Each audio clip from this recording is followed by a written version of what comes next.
My name is Courtney Davis. I'm 30 years old. I built a software company from nothing that's now worth $28 million. And my own family tried to hijack it like it was some prize they'd been patiently waiting to collect. If you grew up as the invisible kid, you're going to feel this. 1. Because while my younger brother, let's call him Prince Zach, spent his life collecting trophies, new cars, and everyone's attention, I collected shifts at coffee shops, student loan statements, and lines of code nobody in my family cared about. Last Christmas, at our family dinner in Denver, Prince Zach finally found out what I'd built. He didn't hug me. He didn't say I'm proud of you. He exploded. My mom backed him like a crazed PR manager.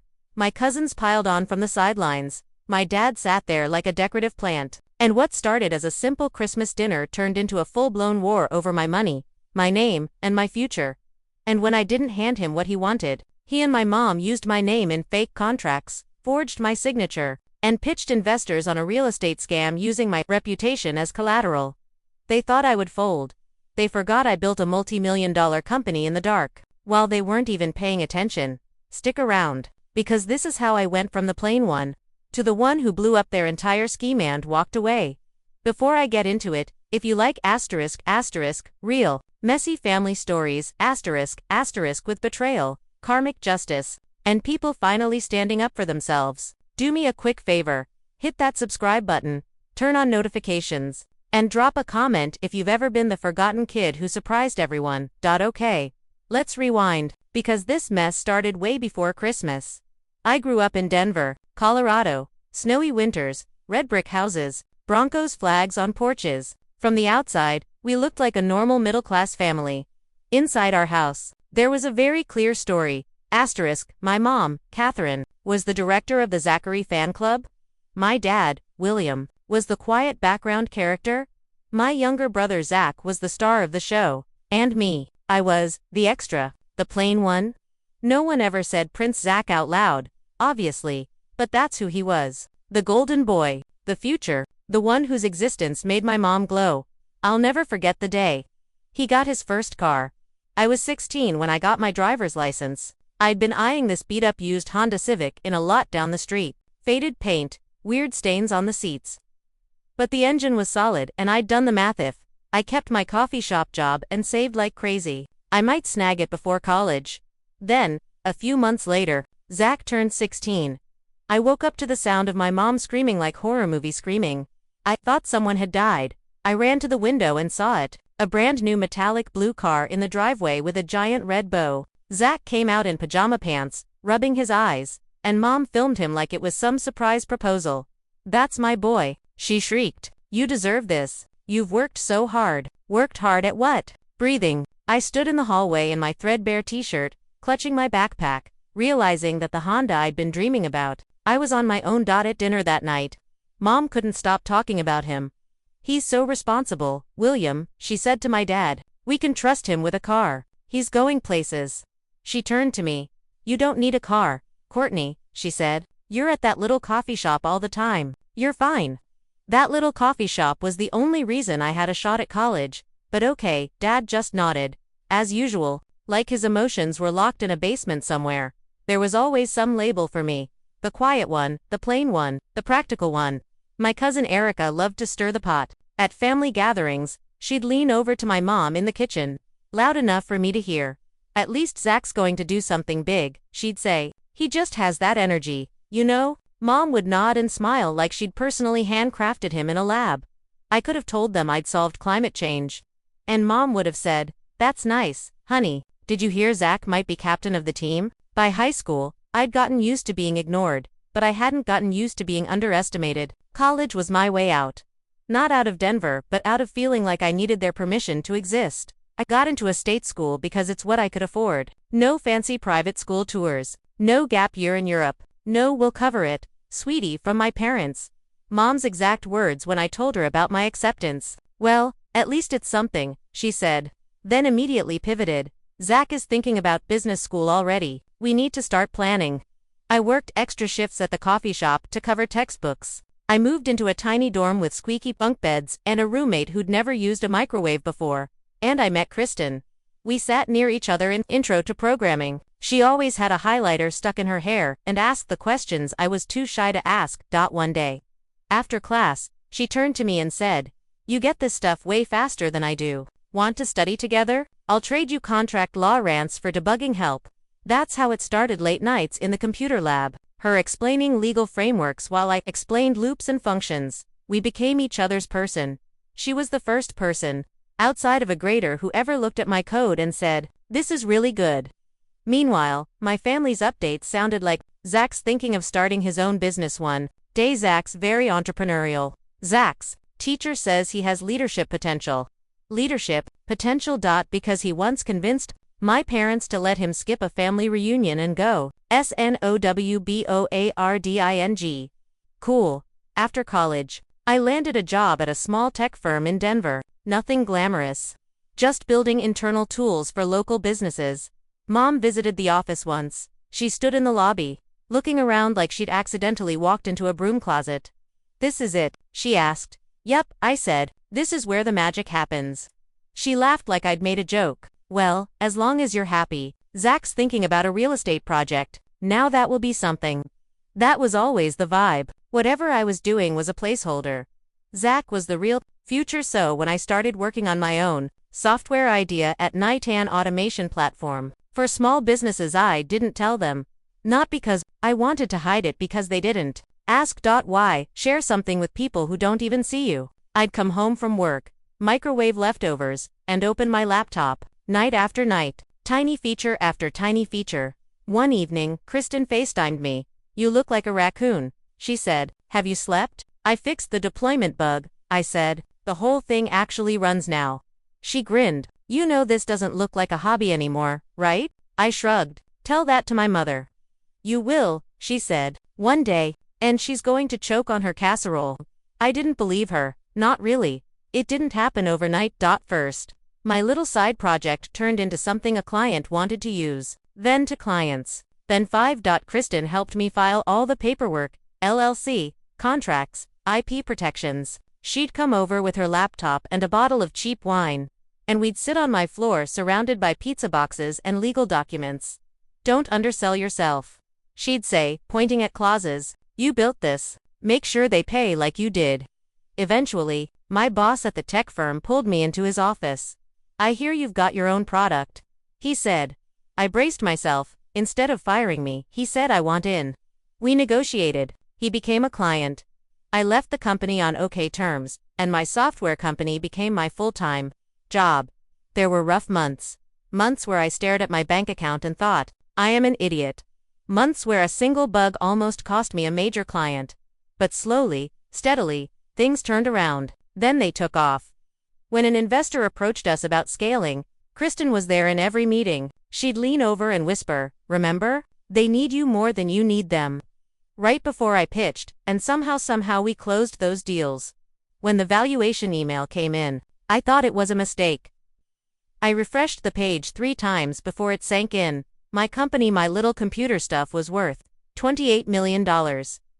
I sat at my desk, alone, staring at the screen, and laughed. It wasn't hysterical, it was relief. Like every ignored achievement, every plain one comment, every eye roll had just been quietly disproven by math. I called Kristen. She screamed so loud I had to pull my phone away. "They don't know, do they?" she asked. I shook my head, even though she couldn't see me. "Nope, Courtney," she said. "You know, when they find out, it's going to be nuclear. Or they'll say nothing," I said, "and pretend it doesn't matter." She snorted. "Your mom? She'll say it matters the second she can spend it." I laughed. I thought she was being dramatic. She wasn't. Fast forward to last winter Christmas. Denver was covered in snow. My parents' street looked like a Hallmark card. Inside, their house smelled like pine and ham and tension. I almost didn't go. I sat on my couch for a long time, staring at the invitation text from Mom, *Christmas dinner, 6 p.m. Family only. Dress nice. Family only. Like I was some guest who needed conditions. Kristen saw the dilemma all over my face. "You don't owe them Christmas," she said. "You know that, right?" "I know," I said. "But some part of me still wants, I don't know, to show up as me, not their version of me." She sighed. "If you go, promise me one thing." "What?" "Don't shrink. she said. No matter what they say, I promised. Walking into my parents' house felt like stepping into a time capsule. Same framed photo of Zach holding a soccer trophy above the fireplace. Same world's best mom mug on the counter. Same tightness in my chest. Courtney, Mom said, rushing over. She kissed my cheek like it was a formality. You're late. It was 6:05. Traffic, I said. She was already looking past me. Zach and Erica are in the living room, she said. Go say hi. Don't just stand in the doorway. Right? Heaven forbid I blocked the aura of Prince Zach. He was in the center of the room, naturally, telling a story, hands waving, voice loud, everyone leaning in. And that's when my real estate mentor said, Zach, you've got the instincts for this, he was saying. Erica laughed like he'd told the funniest joke in the world. You always had the hustle gene, she said. He spotted me and gave me a nod. Hey sis, he said. Still doing the computer thing. I smiled tightly. Yeah, still doing the computer thing. We sat down to dinner at this long, heavy table my parents loved. Every seat was filled cousins, my aunt and uncle, my parents, Zach at one end, me somewhere in the middle, like an afterthought. The first half hour was predictable, Mom hovering over Zach's shoulder, asking about his project. Erica tossing him softball questions. Everyone hyping him up. Spike pushed mashed potatoes around my plate and listened. Tell them about Davis Properties, Mom urged. He leaned back, folding his hands behind his head. Well, he said, it's a multi-unit mixed-use real estate project. We're revitalizing part of the city. I've got some interested investors. It's going to be big. Erica sighed. You've always had such vision. Mom glowed. I always knew you were meant for great things. I chewed quietly. Finally, Mom turned to me. And what about you, Courtney? She asked. Still messing around with your little computer stuff. She said it with this sharp little smile, like she was teasing me. But there was an edge of contempt under it. Erica covered a laugh with her napkin. She's the techie one, right? She said. Whatever that means. Something inside me shifted. All the nights coding alone. All the ignored calls. All the plain one. Comments. I heard Kristen in my head. Don't shrink. I set my fork down. Actually, I said, my voice steady, it's not just computer stuff anymore. My company was recently valued at $28 million. Silence. The fork dropped from Erica's hand. My aunt stopped mid-chew. Dad's fork froze halfway to his mouth. Mom blinked. I'm sorry. What? She said, 28 million. I repeated. That's the valuation.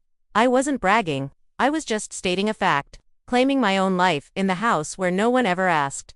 Zach's reaction was immediate. You. He spat, like the word tasted bad. 28 million. Yes, I said. No way. He snapped, standing so fast his chair screeched. You've never done anything big in your life. My pulse spiked, but I held his gaze. I built it myself, I said. All of it. Mom's face twisted like I'd said something offensive. Courtney, stop it, she snapped. You're upsetting your brother. I stared at her. I'm upsetting him. By existing. She slapped her napkin onto the table. Don't be dramatic, she said. You drop some crazy number out of nowhere during his moment and expect him not to be uncomfortable. His moment, I repeated. I just answered your question. Zach started pacing behind his chair, jaw clenched. You're lying, he said. You're making this up to one-up me. Erica muttered. That would be wild. Under her breath, I leaned forward. I have contracts. Investors, a team, I said. I didn't ask for a parade. I just told you. Mom pointed at me like an angry teacher. You owe your brother an apology, she said. He's been working so hard on his business, and you just have to show off and humiliate him. I wanted to laugh. Humiliate him. By stating my reality. Dad finally spoke, voice small. Maybe we can talk about this calmly, he said. I turned to him, hope flaring for a second. Dad, it's true, I said softly. I've been building this for years. He looked down at his plate. I'm not saying it's not, he said quickly. I just don't want to fight on Christmas. There it was. Not, I'm proud of you. Not, this is amazing. Just, don't ruin dinner. Zach leaned over the table, pointing at me. You'll regret this, he hissed. You think you're better than us now. You're not. I sat back, heart pounding. I never said I was better, I said. I'm just not invisible anymore. The rest of dinner was tight and awkward. People forced small talk. No one really looked at me. Mom fussed over Zach like he'd been wounded. I went home that night with my stomach in knots, knowing something permanent had shifted, and I was right. If Christmas was the explosion, what followed was the fallout cloud. It started a couple of weeks later. I was in my office reviewing a client proposal when my phone buzzed. Mom, Catherine * Courtney. We need to talk. Zach has a real opportunity. Call me. * I stared at the screen, took a breath, and called. She didn't even say hello. Your brother's project is taking off, she said. He needs support from his family. From you. Here we go. What kind of support? I asked, even though I knew. Financial, of course, she said, like I was slow. You have all this money now. It's your turn to help him. He wants you to invest. I closed my eyes. Mom, I'm not a bank, I said. And I don't invest in projects I haven't reviewed. Does he have a business plan? Financial statements. A pitch deck? She scoffed. You and your documents. He's your brother. You're supposed to believe in him. I believe in due diligence, I said, her voice sharpened. You're being selfish, she snapped. He has a vision. You just have numbers. I bit back a laugh. Numbers are why I have what I have. Well, your numbers are tearing this family apart, she shot back. Think about that. She hung up. Then Zach started texting. *sis, I know Christmas got weird. * Davis Properties is going to be huge. This is our chance to build something big together. I'm giving you first shot before I open it up to other investors. $500K would be nothing to you. Nothing. $100,000. Nothing, I typed. I'm not interested in investing right now. He replied instantly. Wow, guess you really do think you're too good for us now. I put the phone down and walked away, but it didn't stop. Mom sent long texts about family loyalty. Dad called me, his voice gentle, asking if I could maybe consider a small amount just to help him get started. It'll keep the peace, he said. Whose peace? I asked. He didn't have an answer. Then, the tone shifted from private pressure to public shaming. I was doom-scrolling Twitter one night when Erica's tweet popped up. * Some dads are just too scared to check their greedy kids. Pathetic. * She'd tagged a few relatives. No names. But everyone knew who she meant, my dad and me. Relatives chimed in with gifs and snarky comments. Another cousin tweeted. * Money really shows who people are. Some folks forget the family who raised them real quick. * My chest tightened. It wasn't just about asking for money anymore, it was, give us what we want or we will destroy your character in front of everyone. I muted the thread, hurled my phone onto the couch, and buried my face in my hands. For a second, I thought, maybe I should just give them something, just to make this stop. But then I remembered Kristen's face when I told her about Christmas. Courtney, if you cave now, she'd said, this doesn't end. It becomes the new normal. She was right. What would you do here? If your family was publicly shaming you online for not funding your sibling's dream, would you give in to shut them up or hold your ground and let them rage? Tell me in the comments, because I wrestled with that question every night. Spring rolled in. I buried myself in work, trying to drown out the noise. Then one email blew everything up. Subject line. **** regarding your involvement in Davis Properties. ***, it was from a guy named Eric Stone. Hi Courtney. ***, it's great to finally reach you. I've been speaking with your brother Zachary about Davis Properties and am excited about your role as a primary financial backer. I'd love to schedule a call to align on our next steps together. Best, Eric ***, my blood ran cold. Primary financial backer. I had never invested. I had never agreed to be involved. I had never even seen a one-pager on this thing. I forwarded the email to Kristen with a single line. What is this? She called immediately. Read it to me, she said. I did. There was a pause. Okay, she said slowly. This is either a giant misunderstanding, or your brother is using your name to hustle investors. I laughed weakly. Take a wild guess. Forward everything, she said. Headers, attachments, all of it. I'm on my way to my office now. Within 24 hours, she had a folder for me. We sat side by side in my office, both staring at her laptop. Short version. She said, they built an entire fake narrative around you. She'd pulled public records. Davis Properties, LLC, registered under Zach's name. With a co-founder listed, CatherineDavis.mom.my. Mother was officially tied to this. Kristen clicked through their website there. On the About, PAGEA, big photo of Zach in a blazer, a cheesy logo, And a line that made my stomach flip. Asterisk supported by tech entrepreneur Courtney Davis, founder of a multi-million-dollar software company. They used my official story like it was marketing copy. There was more. Screenshots of pitch decks. My name under key partners. Asterisk, a slide with my face and a fake quote about being excited to support Davis Properties' vision. Financial projections with a line item labeled Courtney Davis committed capital, $3 million. Then she opened a PDF of a partnership agreement. At the bottom, in shaky mimicry of my handwriting, was my signature, or what Zach and Mom thought my signature looked like. This is forged, Kristen said, badly, but enough to confuse someone skimming. I felt physically sick. Do they know this is illegal? I asked. She gave me a look. I don't think they care. Then she opened an email. From Mom to Zach, asterisk, use Courtney's name, it'll open doors. She owes it to family anyway. Asterisk, if the forged signature was a punch. That email was a knife. My own mother. All that guilt about family duty. All those lectures about loyalty. And behind my back, she was encouraging him to use my name like a crowbar to pry money out of strangers. Kristen scrolled again. There's more, she said quietly. This is the part that's going to hurt. She showed me a text chain between Dad and Zach, forwarded in a long email thread. Dad, asterisk, this doesn't feel right. Zach, tell Courtney what you're doing. Zach, she'll never know. Stay out of it. Dad, asterisk, I stared at the screen until my eyes burned. Dad knew. He didn't stop them. He didn't warn me. He just stayed out of it. That hurt more than anything. I didn't sleep much that week. I'd sit on my couch after work, laptop open, scrolling through documents, half hoping they'd suddenly look less incriminating. They didn't single quotes T. Kristen called me one night, her voice softer than usual, double quotes Courtney. I know this feels like your whole world falling apart, she said, but it's actually very simple. Legally. Simple, I repeated. My mom and brother forged my name and scammed investors, and my dad watched. That's simple. Legally, she said again. They committed fraud. They misrepresented you as an investor. They used your likeness and name without your consent. We have receipts. The question isn't whether we can nail them. It's what you want. I swallowed. What are my options? I asked. Option 1. She said. You confront them privately and give them a deadline to fix it. Remove your name. Notify investors. Stop using your identity. If they comply, you might avoid a public blow-up or criminal charges. And option 2. I asked. She didn't hesitate. We go scorched earth.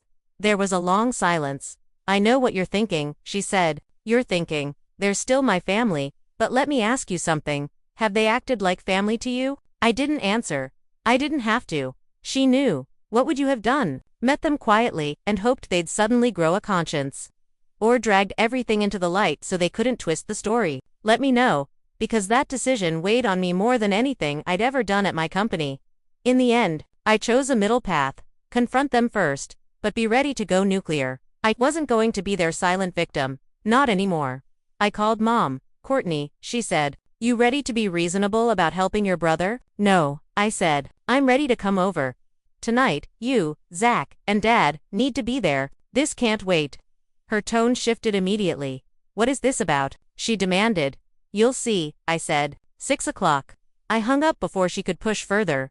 Walking into my parents' house felt different this time.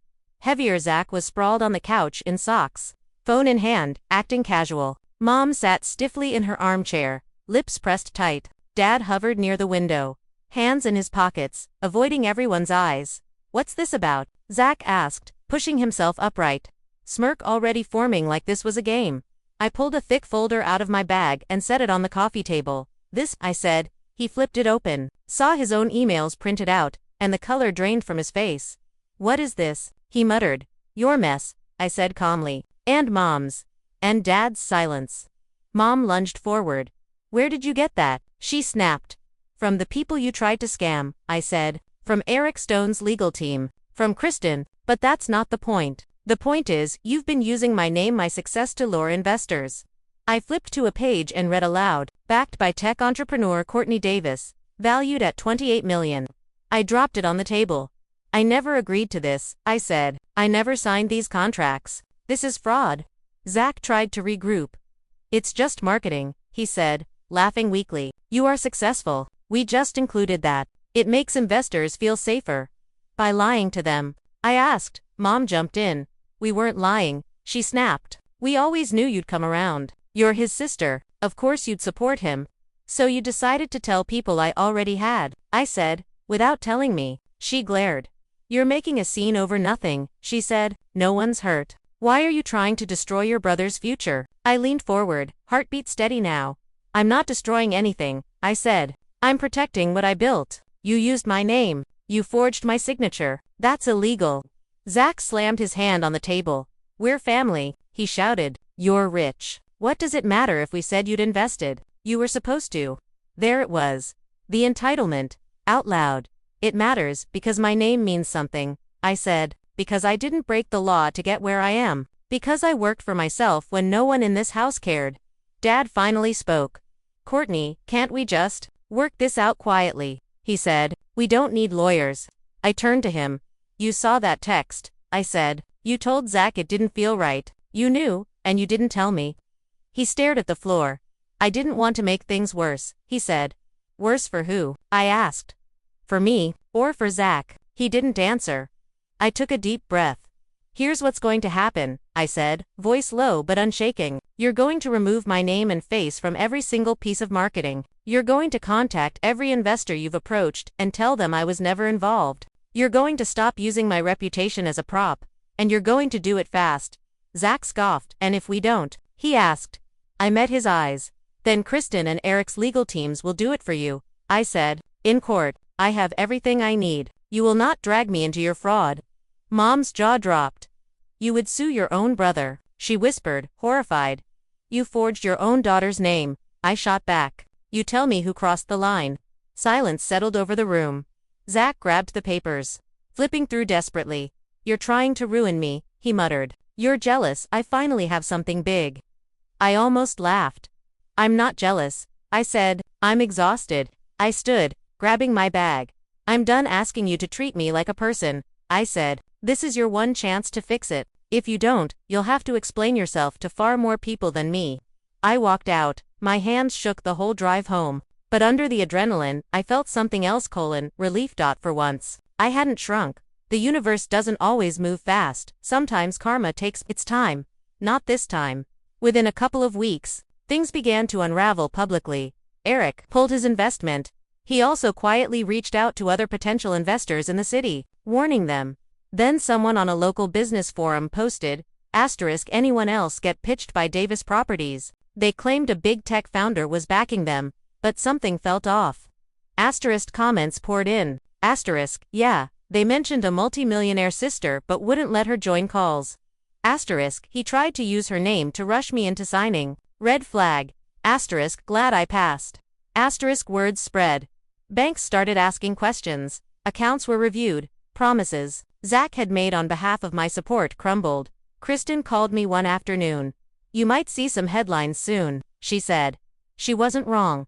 A small Denver business blog ran a story about failed real estate deals. They mentioned Davis Properties, alleged misrepresentations, and investors withdrawing quickly after learning the truth. I didn't read the whole thing. I didn't need to. I already knew how it ended. Zach's bank accounts got partially frozen while everything was audited. Mom called me. Voice raw. Courtney, you have to fix this, she said. They're questioning everything. You can just sign on now and make it all go away. I almost choked. You're asking me to join the fraud to cover up the fraud, I asked. You're making it a fraud by calling it that, she snapped. This is your brother's dream. No, I said. This is your mess. I'm not cleaning it up. She started crying. Do you have any idea how hard this is for him? She sobbed. I just wanted him to have what you have. There. That was the truth. He can, I said quietly, by doing his own work, not by stealing mine. I hung up. She kept calling. I stopped answering. Zach's girlfriend, Brandy, bailed. A mutual friend messaged me. She called him a walking red flag and left. Guess even she has limits. Relatives who'd been cheerleading Zach on Twitter went suspiciously quiet. Some started DMing me. Wow, I had no idea it was that bad. I'm sorry I jumped on you. I didn't know they were using your name like that. I didn't respond. I wasn't interested in people who only cared once the tide turned. Within months, Davis Properties was essentially dead. Zach's name was mud in every serious investor circle in Denver.